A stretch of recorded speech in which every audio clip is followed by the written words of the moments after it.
Model ও অভিনেত্রী মেহজাবিন চৌধুরী এবং তার ভাই আলিশান চৌধুরীর বিরুদ্ধে ব্যবসায়িক অংশীদার করার নামে ২৭ লাখ টাকা আত্মসাৎ ও হুমকি দেওয়ার অভিযোগে একটি মামলায় গ্রেপ্তারি পরোয়ানা জারি হয়। পরে তিনি আদালতে আত্মসমর্পণ করে জামিন পান। জামিনের পর সোমবার ১৭ নভেম্বর সকালে নিজের ফেসবুক পেজে একটি দীর্ঘ বিবৃতি দেন মেহজাবিন। প্রকাশিত বিবৃতিতে তিনি লিখেছেন, একজন অজানা ব্যক্তি ২০২৫ সালের মার্চ মাসে আমার ও আমার ১৯ বছর বয়সী ছোট ভাইয়ের বিরুদ্ধে একটি মামলা দায়ের করেছেন, কিন্তু গত ৯ মাসে আমি এই মামলার কোনো তথ্য পাইনি, কারণ অভিযোগকারী ব্যক্তি পুলিশকে আমার সঠিক ফোন নম্বর, সঠিক ঠিকানা, কোনো যাচাইকৃত তথ্য দিতে পারেননি। তিনি দাবি করেছেন যে ২০১৬ সাল থেকে তিনি আমার সঙ্গে ব্যবসা করছিলেন, কিন্তু কোনো যোগাযোগের প্রমাণ নেই। অভিনেত্রীর কথায় তিনি বলেন যে তিনি ২০১৬ সাল থেকে আমাকে ফেসবুকে মেসেজ দিতেন, কিন্তু তিনি দেখাতে পারেননি একটি মেসেজ যেটা তিনি আমাকে পাঠিয়েছেন, হোয়াটসঅ্যাপ বা আমার নাম্বার কিংবা আমার পক্ষ থেকে একটি উত্তর, এমনকি একটি স্ক্রিনশটও না। তার পরিচয় অসম্পূর্ণ, তার সম্পূর্ণ পরিচয়পত্র এখনো জমা দেওয়া হয়নি, এমনকি তার এনআইডি পর্যন্ত অনুপস্থিত। এদিকে অভিযোগকারী ও তার আইনজীবী ফোন নম্বর বন্ধ করে রেখেছেন গতকাল খবর প্রকাশ হওয়ার পর থেকে।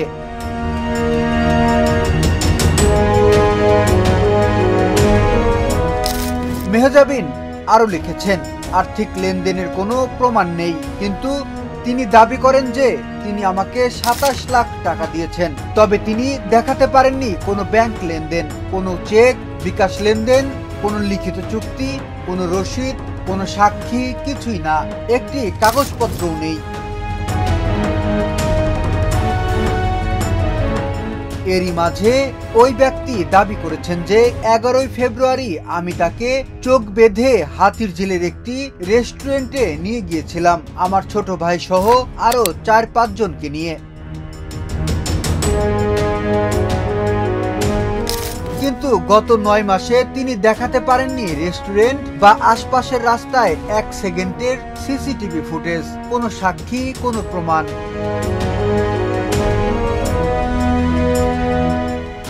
অভিনেত্রীর কথায় হাতিরঝিল ঢাকার সবচেয়ে বেশি সিসিটিভি নিয়ন্ত্রিত এলাকা, তবুও তিনি একটি ছবি বা ভিডিও ফুটেজ দেখাতে পারেননি। এই ৯ মাসে আমি পাইনি কোনো পুলিশ স্টেশনের ফোন কল, কোনো কোর্টের নোটিশ বা ডকুমেন্ট। একটি নোটিশ পেলেও আমি অনেক আগে থেকেই এই আইনি ব্যবস্থা নিতাম।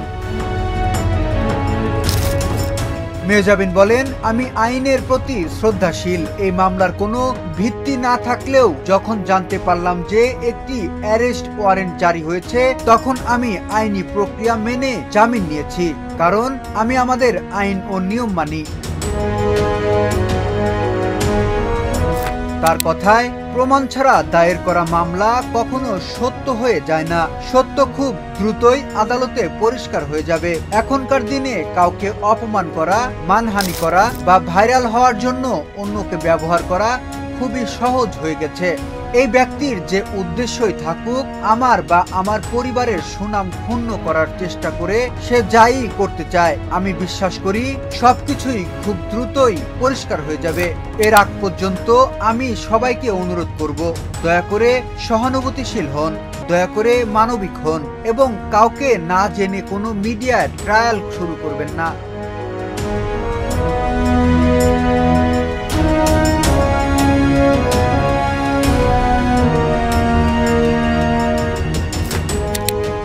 সবশেষে মেহজাবিন বলেন, গত ১৫ বছর ধরে আমি আমার কাজ, আমার পেশা এবং আমার দর্শকদের জন্য যে পরিমাণ পরিশ্রম এবং নিষ্ঠা দিয়ে এসেছি, সেই পরিশ্রমের পরও আজ আমাকে এসব ব্যাখ্যা করতে হচ্ছে।